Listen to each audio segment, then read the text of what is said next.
Il va venir quand même. Oui.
un artiste.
المحاضرة التي سيقدم سيد أوليفيه هو أنثروبولوجي من سويسرا، والمحاضرة المتحدث يعني المتحدث تاريخ أو قصة سفارة ثقافية عليكم.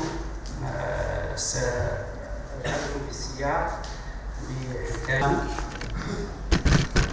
تكلمت عن المشاهد اللي زي السهول، الجبال، طريق بين المشاهد.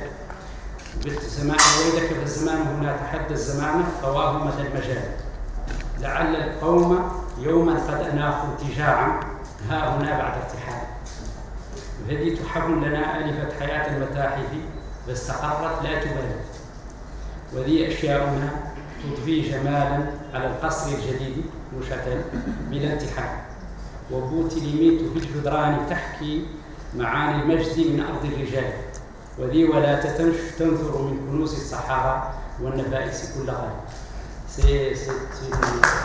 هذا فقط مقدمة.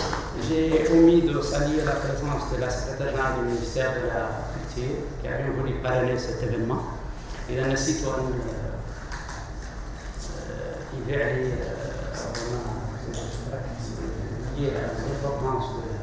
cet événement. J'ai oublié de saluer la présence de la secrétaire générale du ministère de la Culture qui a bien voulu parrainer cet événement. Je passe tout de suite la parole à M. Olivier Chinis.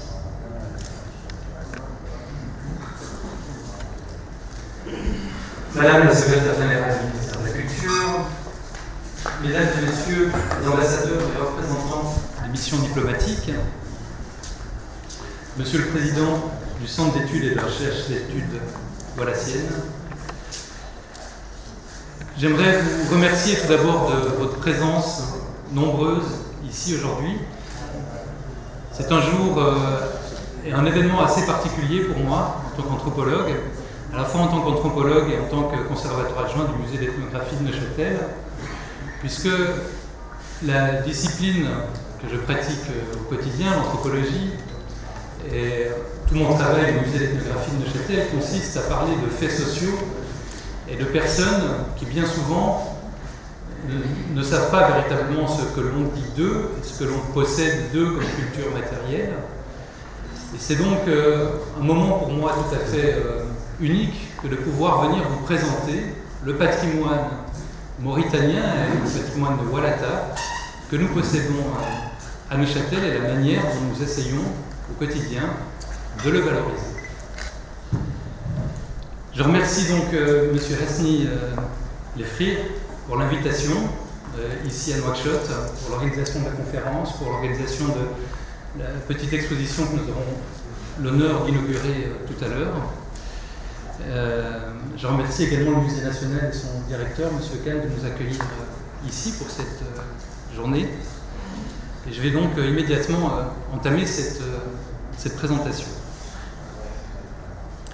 Alors je vais vous parler tout d'abord du musée d'ethnographie de Neuchâtel, en quelques mots, vous faire un peu l'histoire de ce lieu, et puis très rapidement venir sur une personne importante pour la Mauritanie, qui est M. Jean Gabu, qui était conservateur du musée d'ethnographie de 1945 à 1978, pour terminer en vous montrant en fait quelques manières que nous avons de valoriser ce patrimoine que nous possédons à Neuchâtel.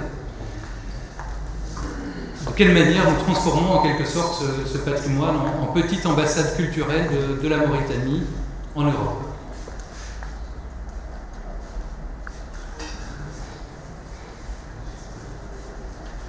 Alors le musée d'ethnographie de Neuchâtel, l'histoire du musée d'ethnographie de Neuchâtel remonte à 1904. 2 années auparavant, le propriétaire de la villa que vous voyez ici derrière moi, M. Depury, qui n'a pas de descendance, décide de léguer sa villa à la ville de Neuchâtel, à la condition expresse d'en faire un musée d'ethnographie.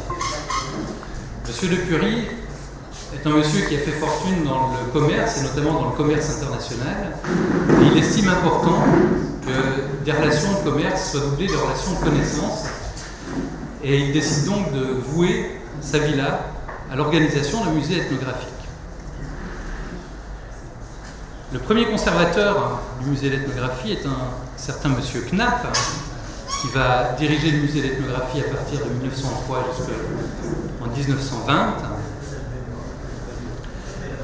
À cette époque, le musée d'ethnographie n'a pas forcément de vocation africaniste. Il a des collections qui sont encore assez maigres, qu'on estime à quelques milliers de pièces, qui n'arrivent d'ailleurs pas à remplir en fait, l'entièreté des étages de la villa. Et comme vous pouvez le voir voilà, sur l'image ici qui date du début du siècle dernier, il y a des présentations qui sont faites d'objets de culture matérielle diverses des 5 continents, dans des vitrines assez classiques que le conservateur essaye de remplir au mieux avec les moyens qu'il a à sa disposition.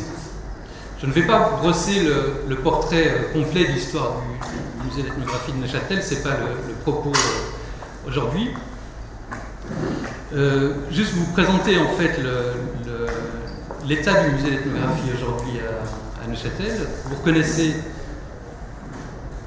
ici derrière la villa historique, et puis vous voyez 2 bâtiments qui ont été construits pendant le siècle dernier. Le bâtiment qui est sur votre droite, c'est les bibliothèques communes à l'université et au musée d'ethnographie, ainsi que des salles de cours et des salles de séminaire. Donc le musée d'ethnographie de Neuchâtel aujourd'hui, c'est le même bâtiment que nous. Une exposition temporaire annuelle environ. Et l'actualité du musée d'ethnographie de Neuchâtel, c'est bientôt, nous espérons obtenir les crédits pour rénover le 3e bâtiment. Donc, nous sommes en plein chantier des collections, ce qui rend notre travail un peu plus difficile. Dans un village un peu au-dessus de Neuchâtel, et qui a fait des études d'anthropologie et un premier terrain chez les Lapons du Canada, partir dans des régions complètement différentes, mais il est attiré par les régions arides et par les questions de survie dans les régions arides, et il décide de partir dans le désert du Sahara, son aire et son champ d'études. Alors ce qui est important de comprendre chez Jean Gabu pour refaire en fait l'ensemble de cette histoire, c'est de quelle manière ses intérêts vont l'amener ici en votre région. Et il met au point une méthode qu'il appelle d'une manière pas très élégante la méthode de la tâche d'huile, ce qui signifie chez lui une mission qui va l'occuper de la fin des années 50 au début de 1951. Lors de ses premières missions, Jean Gabu rentre en étant souvent émerveillé par la chaleur humaine qu'il trouve sur le terrain. Et il est extrêmement frustré quand il rentre dans son musée et qu'il doit s'occuper des objets, des collections qu'il a ramenés. Il décide donc de multiplier les techniques de recherche, mais il lui manque toujours quelque chose. Et il décide de louer les services d'un artiste qui commence à être reconnu à l'époque, Hans Erni, pour véritablement la Mauritanie. C'est là qu'il va, avec Hans Erni, effectuer une série de collectes. Et puis, ensuite, il se rendra seul. Est-ce que vous voyez bien? Ça va, c'est un croquis de notable de Boutilimique, peut-être. Reconnaissez-vous. Certaines personnes, leurs noms sont inscrits en dessous, donc vous pourrez peut-être les observer un peu plus tard. Erni s'intéresse aussi beaucoup, Gabu, et donc Erni, par son intermédiaire, s'intéresse également beaucoup à capter en fait les techniques des artisans. Le trait de Hans Erni, moi je trouve, de Jean Gabu, qui est de s'intéresser à la fabrication de l'artisanat, aux techniques de fabrication et aux différents décors qui sont proposés sur la vidéo. Sauf erreur, une perrière à l'œuvre. Et Erni s'intéresse également, il va s'adjoindre un peu plus tard les services d'un ethnomusicologue, à capter et à comprendre la musique maure. Alors là, c'est un exemple que j'aurais pu compléter en fait sur cette diapositive, mais Gabu, lorsqu'il a un centre d'intérêt, il va récolter à la fois les objets, donc la harpe qui se trouve ici. Gabu termine tout seul sa mission à Walata, il découvre pour la première fois cette ville, des enregistrements sonores, une centaine de photos, des séquences. C'est des archives que j'ai sorties pour l'occasion et qu'on a juste numérisées. Il y en a d'autres encore qu'on devrait pouvoir numériser.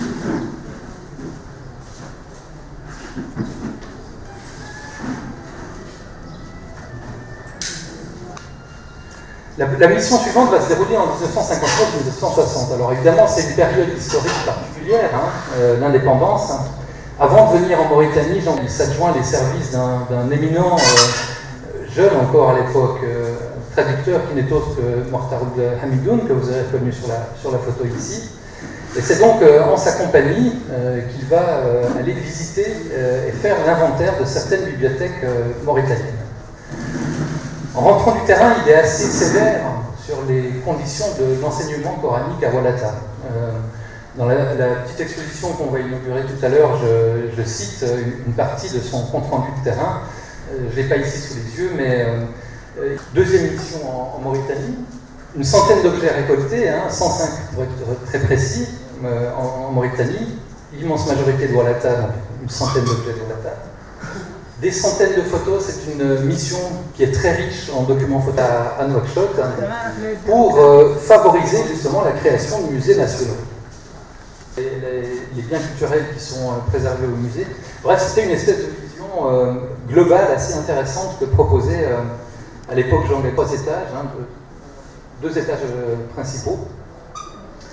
Le rapport fait un inventaire détaillé des moyens qui sont à disposition ici, des moyens de construction, des techniques de construction. Il va faire une étude sur les jeux à Walata et une collecte assez importante de jouets. Les gens uniques à Walata. Le deuxième s'appelle Walata ou le temps suspendu, qui est plutôt une espèce de chronique quotidienne de la vie à Walata. Vous voyez dans le titre, c'est aussi important, réalisé. Une enquête importante, comme je le disais tout à l'heure, sur les jeux, 222 objets ramenés, dont 214 de Walata. Donc vous voyez qu'à part la première mission, Boutilimique,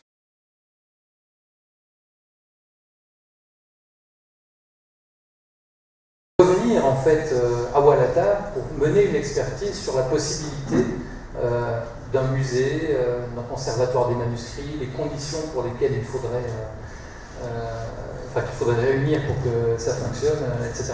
Donc, spécialiste des Touaregs et moi-même à Walata, qui retourne pour une petite mission de consultant sur cette problématique des manuscrits, de la mise en valeur, menée par le musée d'ethnographie de Neuchâtel. Alors, le titre de ma conférence portait le terme d'ambassade. Et je pense qu'il avait mené ce terrain de différentes manières, à la fois par les sons qu'on entendait dans l'exposition, par les croquis de Jean Gabu, par la collecte d'objets, puis par les photos.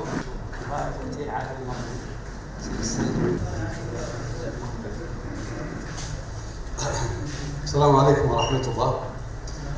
أنا الشرحة والتساؤل اللي عندي أو الطلب اللي عندي من خلال المحاضرة اللي سمعت زين عم تعلن البحث يضم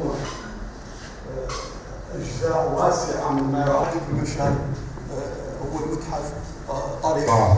Je vais l'axer sur un ou deux points. Il y a un penseur qui disait que pour éliminer un peuple, il faut vision, notre culture et nos objets culturels. ونال إن شاء الله من خلال إن شاء الله هذا المكان وغيره ومن خلال جهود مكانه أن إن شاء الله تحقق ذلك إن شاء الله نحصل ونوصل من خلال تراثنا الثقافي العريق واشكركم.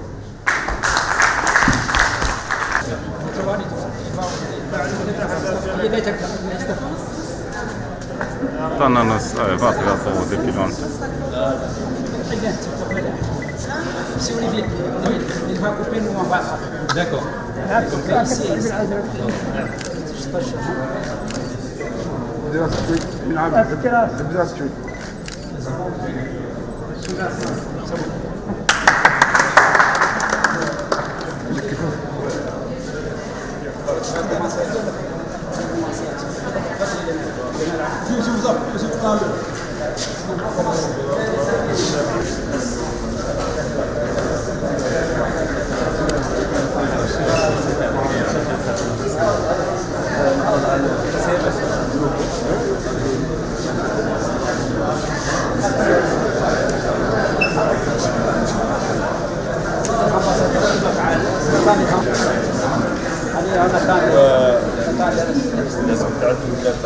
Sinon, traité.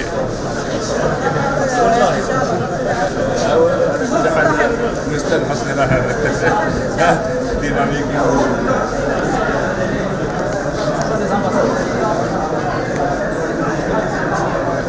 Présenté tout à l'heure à la conférence, il présente des documents de Tata que vous avez vus et d'autres que vous allez découvrir à nouveau. Donc ça permet maintenant au public qui n'a pas eu l'occasion d'assister à la conférence, pendant une semaine, de pouvoir venir ici, découvrir cette exposition qui repart en musée.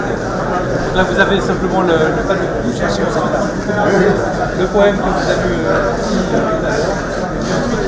Il y a des notations sur la tête et voilà.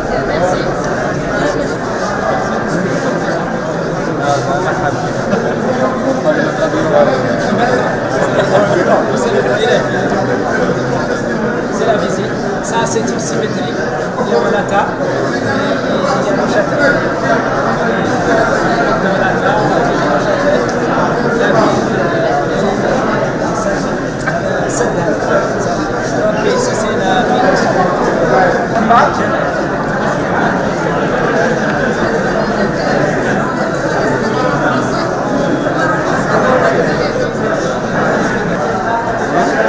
Laimenda.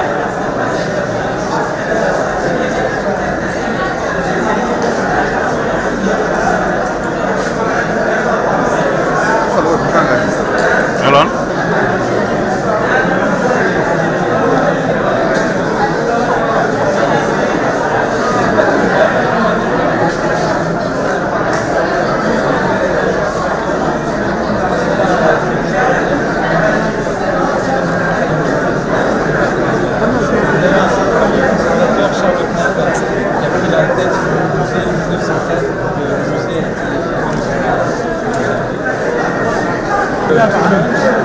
Les images de Jean Gabu sont extrêmement rares.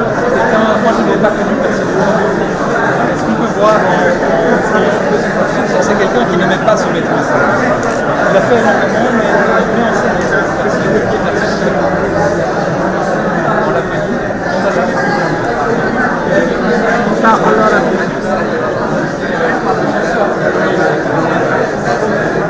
C'est ça qui est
مركز البحوث والدراسات الولاتية. هذا اليوم يوم تحسيسي أو يوم تقييمي حول الموروث الثقافي اللي أربط المتحف السويسري المعروف بالمتحف الإثنوغرافي بنوشاتيل ومدينة ولات. والهدف من هذه التظاهرة هو إظهار حجم هذا الموروث الثقافي وكيفية استغلاله من أجل إثراء التراث الثقافي المحلي والوطني بصفة الأشمل. وهذا اليوم أيضا يضم نشاطات من أهمها محاضرة أعدها نائب محافظ المتحف السويسري نوشاتيل تحت عنوان العلاقة الثقافية بين ولات ونوشاتيل التي وصل عمرها إلى 15 سنة. ومن أهم النشاطات أيضا معرض حول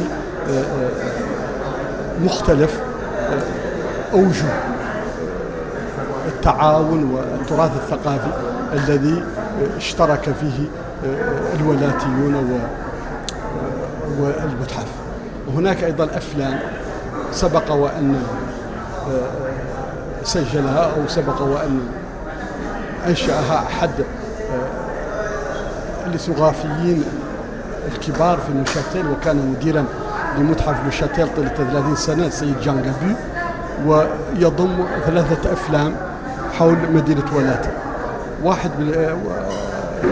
من هذه الأفلام هي ولات أو لغة القرآن، ولاتا إلى الوادي القرآن، ولاتا أو التاريخ المتلاشي، ولاتا أو لو طون سيسبوندي. وهناك مسجل قصير وثائقي حول ما يعرف بالجيمارة، والجيمارة هي رحلة صيد من أجل صيد الحيوانات كالغزال وكبقر الوحش وكالمها إلى غير ذلك. ونحن نستشرف هذا ونحن نتوجه لتقييم هذا التراث بغية استشراف مستقبل متطور بين بلادنا ودولة سويسرا من خلال تدمير التراث الثقافي ومن خلال أيضا توثيق هذه الممتلكات الثقافية الموجودة في متحف نوشاتيل وحصول الجانب الموريتاني على نسخ من هذه الممتلكات الثقافية.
Choisir 22 bons chameaux.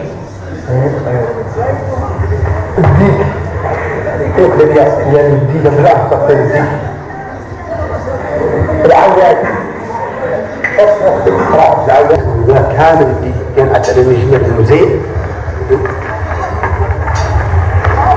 عارف لا في فقط إمارة وموضوع لا الفرق كذا يجوز كذا الهوتيل ما عندي